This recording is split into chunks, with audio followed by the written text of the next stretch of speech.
Astronomy, सितारे, बड़ी fascinating सी field है।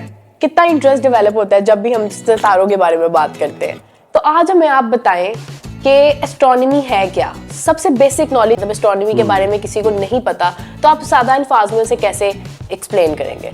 बिल्कुल ज़बरदस्त आपने बात की है कि astronomy is the most fascinating field of science और हर कोई इसमें इंटरेस्टेड होता है। मतलब आप बच्चों से लेके बूढ़े लोगों तक देखें, सबको इस चीज़ में इंटरेस्ट है कि आसमान पे क्या है, आसमान में क्या चल रहा है, सितारे कहाँ से आ रहे हैं, ये सियारे क्या हैं, तो सबको इंटरेस्ट होता है। तो वाकई बहुत ज़्यादा फैसिनेटिंग फील्ड ऑफ साइंस है और हमेशा से इंसानों के लिए भी, इंसान की पूरी तारीख भी देखें ना तो एस्ट्रोनॉमी में उनको बहुत ज़्यादा इंटरेस्ट रहा है। तो एस्ट्रोनॉमी बहुत ही आसान लफ्ज़ों में ये है कि जब भी आप आसमान की तरफ निगाह उठाएं और उसको साइंटिफिक वे में स्टडी करने की कोशिश करें तो दिस इज़ एस्ट्रोनॉमी। यानी कि ज़मीन से हट के पूरी कायनात हमारे सामने है, जब भी हम उसको स्टडी करते हैं तो वो ये फील्ड ऑफ साइंस जो है ये एस्ट्रोनॉमी है। लेकिन ये अब चूंकि हम जिस दौर में ज़िंदा हैं ये आगे बहुत सारी फील्ड्स में तकसीम हो गई हुई है। जैसे हम एस्ट्रोबायोलॉजी है, एस्ट्रोजियोलॉजी है, एस्ट्रोफिज़िक्स है, तो अब ये बहुत सारी ब्रांचेज में आगे तकसीम हो गई है।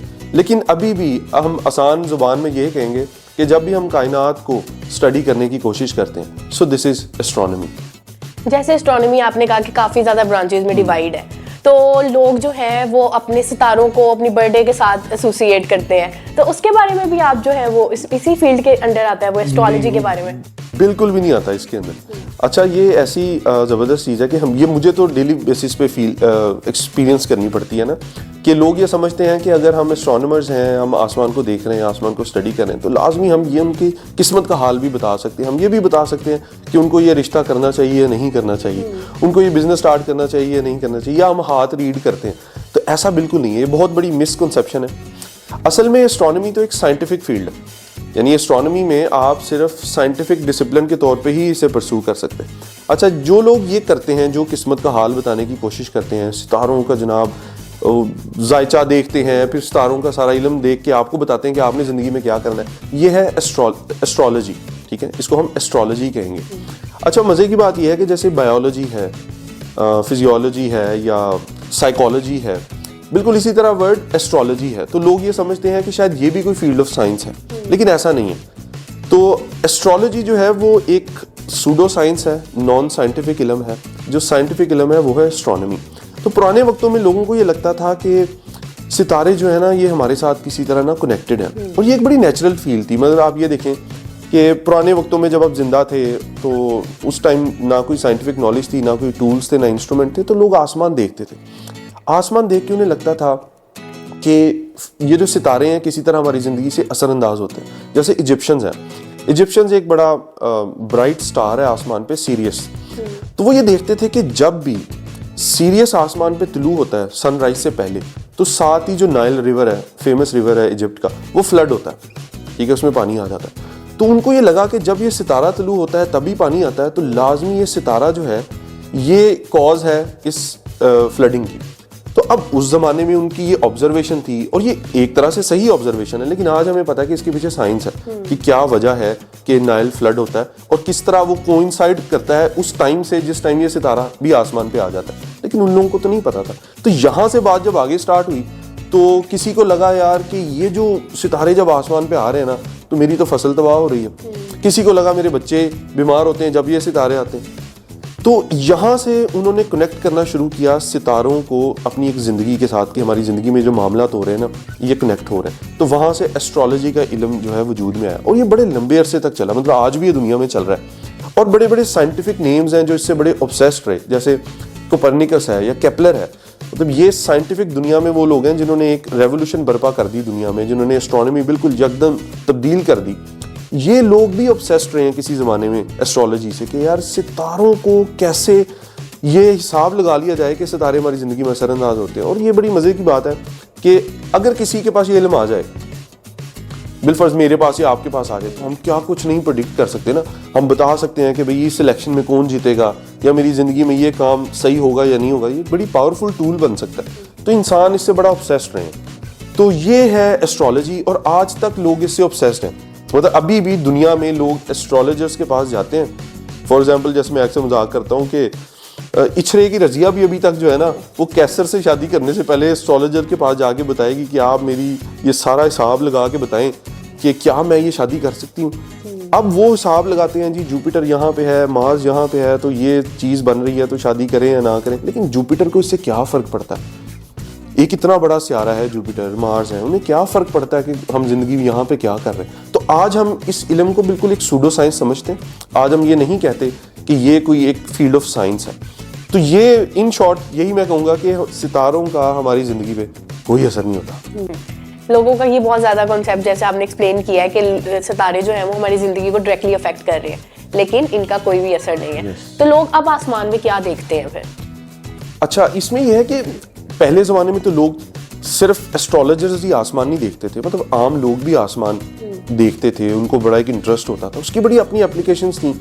जैसे लोग डायरेक्शंस के लिए आसमान स्टडी करते थे, अब वो सहरा में जा रहे हैं या किसी जंगल में जा रहे हैं तो वो आसमान देख के अपनी डायरेक्शन सेट कर लेते थे। इसी तरह वो अपने कैलेंडर्स बनाते थे, अपने दिन का टाइम, जैसे सूरज के टाइम पे, सूरज के निकलने से गुरूब होने तक के टाइम से वो अपने पूरे दिन का हिसाब रखते थे, चांद के फेजेस से हिसाब रखते थे। तो उनके लिए एक बड़ी यूजफुल चीज़ थी। अनफॉर्चुनेटली आज हमारे लिए शायद वो उस तरह यूजफुल नहीं है।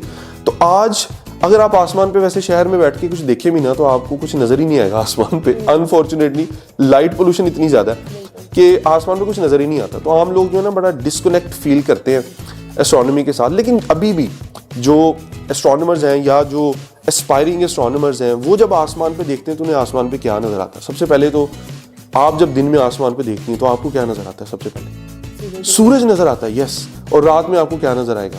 चांद नजर आएगा। तो ये दो चीजें तो आज भी लोग देखते हैं, उनका इंटरेस्ट होता है। जैसे सनराइज कितना एक फैसिनेटिंग एक होता है ना टाइम के, आप जी सनराइज देखने जा रहे हैं, बैठ रहे हैं और बड़ी मेडिटेशन कर रहे हैं, तो लोग अभी भी कनेक्ट करते हैं उसके साथ। फेजेस ऑफ मून के साथ कनेक्ट किया जाता है। और हमें तो आपको पता है कि पाकिस्तान में हमें हमारे जो मजहबी त्यौहार हैं वो सब फेजेस ऑफ मून के साथ कनेक्टेड होते हैं, तो वो अभी भी फैसिनेशन लोगों की है। इसके अलावा प्लैनेट्स देखे जा सकते हैं आसमान पे, लोग अभी भी प्लैनेट्स देखते हैं।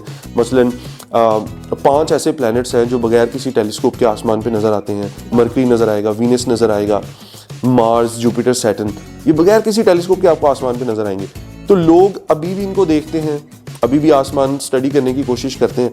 तो आसमान पे ये सब देखा जा सकता है। इसके अलावा सितारे हैं, सितारे हम आसमान पे देखते हैं। फिर कॉन्स्टलेशंस हैं, जुर्मट है सितारों के, वो ख़ास पैटर्न आसमान पे बनाते हैं, ये देखा जा सकता है। तो लेकिन शहर में ये सब ऑब्वियसली देखना पॉसिबल नहीं है। तो आप थोड़ा सा शहर से बाहर निकलें तो आसमान डार्क होता जाएगा, सितारे विजिबल होते जाएंगे। तो वो बड़ी फैसिनेटिंग चीज़ है। और एक बहुत फेमस मिथ होती है ना, सब हर चीज़ से रिलेटेड मिथ है। तो अब इससे रिलेटेड ये है कि तारा टूटा और हमने कोई विश की तो वो पूरी हो जाएगी, तो उसके बारे में आपका क्या है? हाँ, सितारा इतना बड़ा होता है। जो लोग थोड़ा सा भी सितारों के बारे में पढ़ते हैं उन्हें पता है कि सितारे टूट नहीं सकते इस तरह, मतलब जिस तरह हम देखते हैं कि वो आया और टूट के चला गया। सितारे हमसे बहुत दूर हैं, बहुत बहुत दूर हैं। किलोमीटर्स में तो आप काउंट भी नहीं कर सकेंगे, इतने ज़्यादा आपको जीरोज लगाने पड़ेंगे।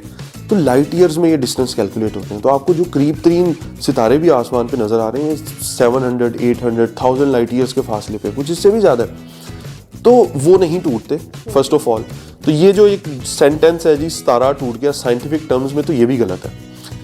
होता ये है कि कुछ मीटियोर्स होते हैं जो छोटे पत्थर होते हैं, छोटे छोटे साइज के, हर साइज में आते हैं।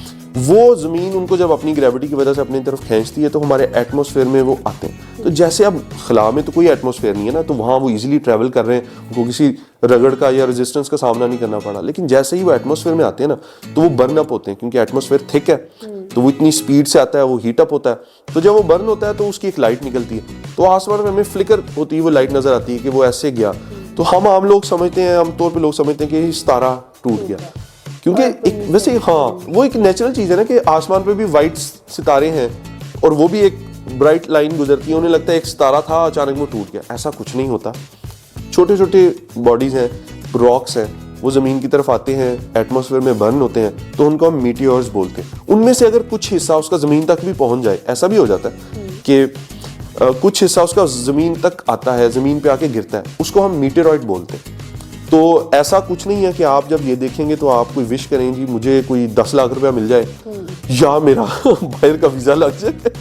तो इस तरह का सीन सितारा देख के, सितारा टूटता देख के आप जितनी मर्जी विश कर लें पूरी नहीं होगी, कोई चांस ही नहीं है। और बाय चांस अगर वो विश पूरी हो जाती है तो फिर वही कंसेप्ट बन जाता है कि मैंने विश किया था, तारा टूटा था और वो पूरा हो गया। वो भी यही भी होता है ना कि मतलब आपने 10 विशेस की और एक दफा वो किसी एक की पूरी होगी तो उसने जाके कहना भी मेरी ये विश पूरी होगी, लेकिन वो जो 9 नहीं पूरी हुई वो हम ना इग्नोर कर कंसेप्ट देंगे। जो है वो बन जाता है और वो उसी तरह सोसाइटी फिर वैसे चलने लग जाती है। वो यहाँ से आई थिंक इसका ना इसी तरह से आगाज हुआ था कि शायद लोगों को लगा कि हमारा हो सकती है, लोग बड़ा बड़ा वेट करते रहे होंगे इसके लिए, लेकिन ऐसा कुछ नहीं है। साइंटिफिक टर्म्स में हम बिल्कुल भी ये नहीं कह सकते कि सितारा टूट गया, और ये तो कभी भी नहीं कह सकते कि हमारी कोई विश पूरी हो जाएगी उससे। मतलब मुझे नई गाड़ी चाहिए, मैं कि सितारा टूटने का वेट करूँ, ऐसा नहीं होगा।